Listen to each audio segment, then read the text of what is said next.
On va reprendre donc nos tutos sur le JavaScript et je vais maintenant vous montrer comment est-ce qu'on peut fusionner des formulaires faits en HTML avec des fonctions qu'on aura écrites en JavaScript. Donc je crée une nouvelle page que je vais appeler tuto 9 et que je vais venir éditer. Donc je renomme ma page, je supprime le script qu'il y avait sur cette page et je vais pouvoir faire un formulaire. Je vais même supprimer ces balises script ici puisqu'on n'en aura pas besoin. Je vais juste créer un formulaire. Donc pour aller plus vite, je vais utiliser des balises toutes prêtes disponibles dans mon éditeur. Donc on mettra le formulaire. On mettra aussi un champ de texte. Donc méthode post action égale, je vais mettre un dièse pour ne rien faire et je vais dire, donc ça on verra un petit peu après, donc là je vais faire un input name égale texte 1 type égale texte. Du coup j'ai un champ de texte qui apparaît. Je vais créer un second champ de texte. Je vais aller à la ligne. Et bon, pour le moment, je vais mettre encore un troisième champ de texte. De toute façon, notre formulaire il servira pas à grand chose. On va le faire juste pour voir comment associer des fonctions JavaScript à notre formulaire. Je vais faire un input submit et un input reset. Donc on a trois champs de texte, reset, submit. J'enregistre, je teste. Donc je vais ouvrir ma page web.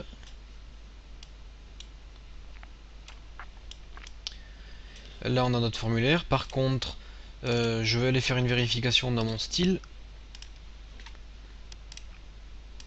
J'ai des choses qui correspondent à mon type bouton. Donc ici type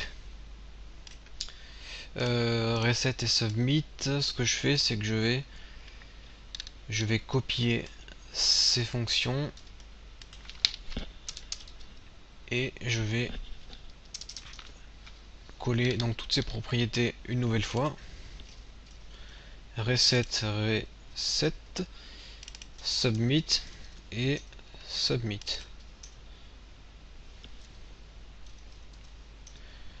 J'enregistre, on vérifie. Ok, donc là ça a stylisé un peu nos boutons. Par contre, ils sont un peu grands par rapport à ce qu'on devrait avoir, mais c'est pas bien grave. C'était juste pour appliquer le style. Donc ce que je voudrais faire, c'est provoquer quelque chose à chaque fois que je clique sur un formulaire ou que je survole un bouton. Donc on va faire quelque chose sur notre premier champ de texte. Je vais vous montrer la fonction onFocus. Donc onFocus qui signifie lorsqu'on sélectionne l'objet, lorsqu'on le sélectionne, on va faire égal et entre guillemets, on va appeler une fonction JavaScript. On va par exemple appeler selected que l'on va créer. Donc je vais créer cette fonction selected.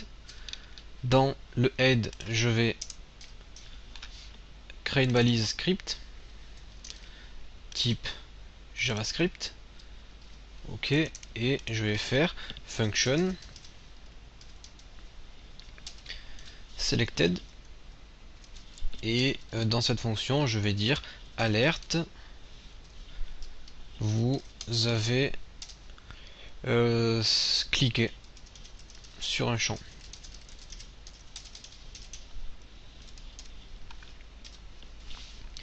Donc lorsque je vais cliquer sur un champ de texte, on sera en focus, donc on va appeler cette fonction et cette fonction va s'exécuter.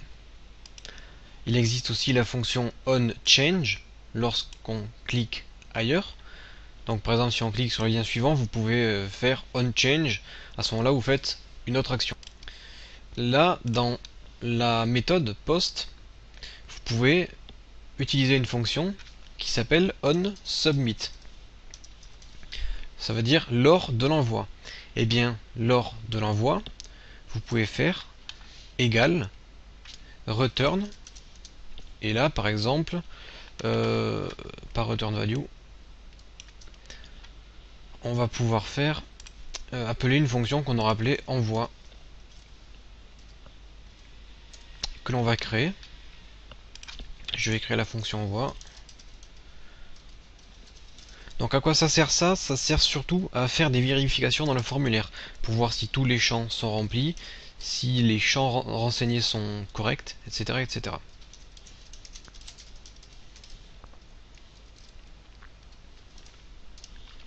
Donc là j'ai écrit ma fonction envoi. Par exemple, ici, pour le reset, on va pouvoir faire quelque chose qui est on mouse over, qui signifie lorsque la souris survole l'objet. À ce moment-là, on peut faire alerte. Et dans l'alerte, on va dire attention, ce bouton supprime les champs remplis, les champs du formulaire.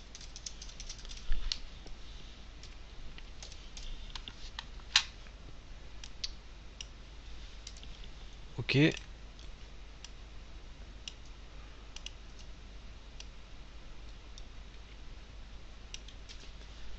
J'enregistre et je vais même faire un point virgule.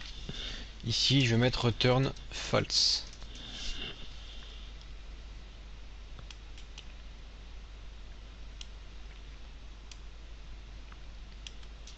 Donc ça, on va voir si ça fonctionne. Je vais aller charger ma page. Et là, donc on a dit que si je clique ici, on a bien un message qui s'affiche. Vous avez cliqué sur le champ de texte. Donc là, par contre, on a une boucle infinie. On a une boucle infinie, c'est normal, puisque on n'a pas mis un return false. Et si je clique sur submit, on a formulaire envoyé. Donc ça fonctionne. La fonction onMouseOver, on va pas la placer ici. On va faire quelque chose d'un peu plus simple. On va par exemple créer un lien ahref égale tuto 8.html. Donc ça c'est la page précédente. Et c'est là qu'on va coller notre fonction onMouseOver égale alerte. Et ici on va venir marquer quelque chose. Par exemple, retourner au tuto 8. Voilà.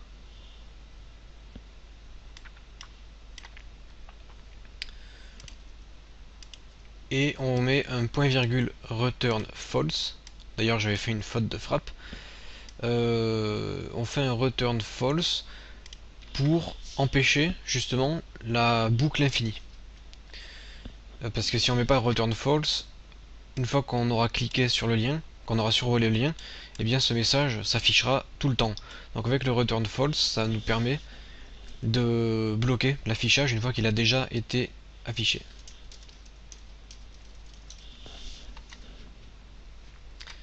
Et on a dit quoi? On a dit pareil ici, on met return false.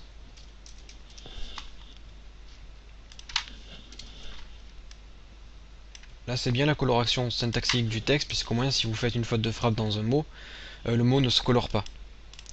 Si par exemple j'oublie le U, return devient noir. Il faut que je mette le U pour que le texte devienne bleu et que je voie qu'il n'y a pas d'erreur sur ce script. Je recharge la page. Si je survole le tuto précédent, j'ai bien retourné au tuto 8. Et si je reste sur le lien, la fenêtre ne réapparaît pas. Il faut que je sorte et que je revienne pour que la fenêtre réapparaisse. Donc là, on est au tuto 8. Là, formulaire bien envoyé, ok. Vous avez cliqué sur le champ de texte, ok. Ouais. Ok. Donc là, on a encore un petit souci.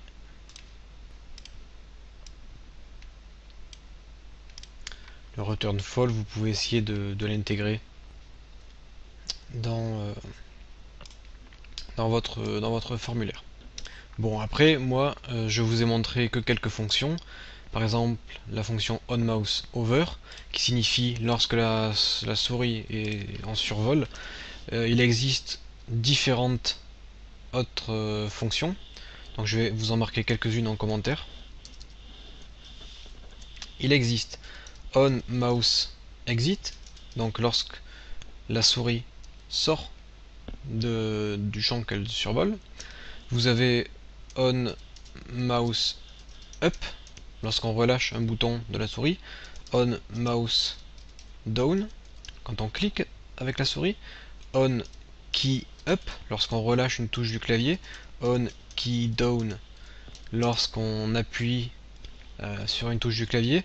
onMouseMove, onMouseScroll. Donc move, c'est quand on déplace la souris. Scroll, c'est quand on utilise la molette de la souris. Donc il existe plein de fonctions JavaScript sur les événements souris, clavier, etc.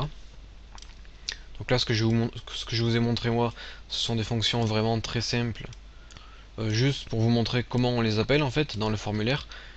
Et bon, nos fonctions sont écrites au-dessus. Là, on n'est pas allé bien loin. Par contre, dans la prochaine vidéo, je vais vous montrer comment faire des choses un peu plus complexes, comme interagir avec le code HTML de notre page. Et donc on pourra modifier certains éléments de notre page dynamiquement lors d'événements souris par exemple.